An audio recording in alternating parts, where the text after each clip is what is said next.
Hello बच्चों, तो चलिए इस प्रश्न को पढ़ते हैं। एक प्रश्न के 3 विद्यार्थियों द्वारा हल करने की प्रायिकता क्रमशः 1/2, 1/4, 1/6 है। प्रश्न के हल होने की प्रायिकता होगी। तो यहाँ पे देखो चारों विकल्पों में से हमें सही विकल्प का चयन करना है। ठीक है, तो प्रश्न में आगे बढ़ने से पहले इस प्रश्न से संबंधित जो मुख्य उदाहरण है उसकी हम चर्चा कर लेते हैं। तो देखो मुख्य उदाहरण क्या हो जाएगी। हम जानते हैं कि एक घटना ए है, उसके न होने की प्रायिकता को हम पी ए बार कहते हैं।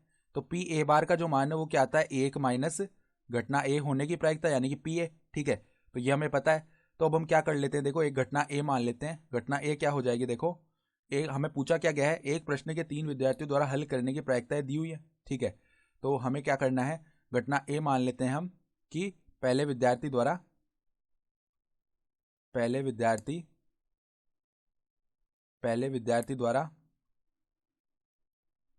प्रश्न हल हो जाना। ठीक है, तो इसकी जो प्रायिकता है ना वो पी ए हो जाएगी। वो क्या हो जाएगी, 1/2।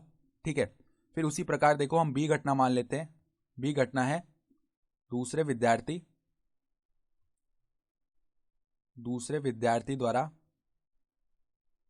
द्वारा प्रश्न हल हो जाना। तो ये भी देखो हमें सवाल में दी हुई है, पी बी लिख लेते हैं। इसकी प्रायिकता है 1/4। और इसी प्रकार देखो हमें क्या बताया हुआ है, सी हम एक घटना मान लेते हैं। कैसी घटना, तीसरे विद्यार्थी द्वारा प्रश्न हल हो जाना। तीसरे विद्यार्थी द्वारा प्रश्न हल हो जाना। ठीक है, तो अब देखो विद्यार्थी के द्वारा प्रश्न हल होने की जो घटनाएं हैं ये स्वतंत्र घटनाएं हैं। मतलब अगर ए के द्वारा मान लो प्रश्न हल नहीं हो रहा है तो उससे बी और सी पर कोई फर्क नहीं पड़ेगा। मतलब आपस में तीनों घटनाएं जो है स्वतंत्र होगी ना। तो तीसरे विद्यार्थी द्वारा प्रश्न हल हो जाना, इसकी जो प्रायिकता है वो सवाल में कितनी दी हुई है, 1/6 दी हुई है।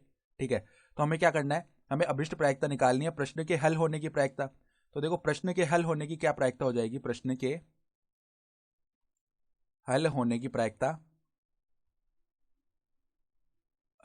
प्रायिकता हम क्या लिख सकते हैं, बराबर में हम लिख सकते हैं 1 माइनस में प्रश्न के हल न होने की प्रायिकता। प्रश्न के हल न होने की प्रायिकता ये लिख सकते हैं ना। ठीक है, तो यहां पे देखो प्रश्न के हल न होने की प्रायिकता हम आसानी से ज्ञात कर सकते हैं। कैसे, 1 माइनस में देखो अगर ए भी प्रश्न हल ना कर पाए, ठीक है, यानी पहला विद्यार्थी भी प्रश्न हल ना कर पाए, दूसरा भी ना कर पाए और तीसरा भी ना कर पाए। ठीक है, तो पहले विद्यार्थी के देखो प्रश्न हल करने की प्रायिकता यानी पी ए जो है वो 1/2 है। तो यहां से देखो हमें क्या लिखना पड़ेगा, पी ए बार, यानी पहला विद्यार्थी प्रश्न हल नहीं कर पाया, फिर इसके साथ ही दूसरा विद्यार्थी भी प्रश्न हल नहीं कर पाया और तीसरा विद्यार्थी भी प्रश्न हल नहीं कर पाया। ठीक है, तो हमें पी ए बार निकालना पड़ेगा जो कि क्या हो जाएगा, 1 माइनस पी ए। यानी 1 माइनस में देखो पी ए का मान क्या है, 1/2। तो 1 माइनस 1/2 1/2 बन गया। फिर देखो इसी प्रकार पी बी बार क्या आ जाएगा, 1 माइनस में देखो पी बी का मान कितना है हमारा, 1/4। तो ये कितना बन जाएगा, 1 माइनस 1/4 यानी 3/4। और पी सी बार निकालेंगे तो 1 माइनस में पी सी का देखो मान कितना है हमारा, 1/6। तो ये क्या बन जाएगा, 5/6। तो हमारी देखो अभिष्ट प्रायिकता क्या आ गई, अभिष्ट प्रायिकता बराबर में देखो 1 माइनस में 1/2 गुणा में 3/4 गुणा में 5/6। तो 3 यहाँ से 6 को 2 बार भाग करेगा।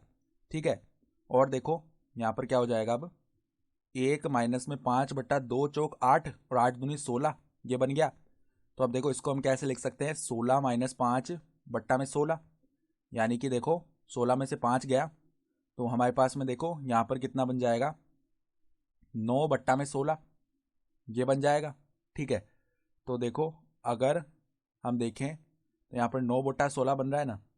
तो इसको देखो हम किस प्रकार से लिख सकते हैं, और यहाँ पर देखो 9/16 बनेगा। देखो यहाँ पे 9 नहीं आएगा, माफ़ कीजिएगा, 16 माइनस 5 करेंगे ना तो हमारे पास देखो कितना आने वाला है, 11 आएगा। ठीक है, 11 आएगा। ठीक है, तो 11/16 बनेगा। यहाँ पर ऊपर नीचे हम 3 से गुणा कर देते हैं तो 33/16 या कितना होता है, 48। तो 33/48 लिख सकते हैं हम प्रायिकता। यानी कि विकल्प ए जो है वो हमारा सही विकल्प आ रहा है। तो आशा करता हूँ कि आपको ये प्रश्न समझ में आया होगा। धन्यवाद।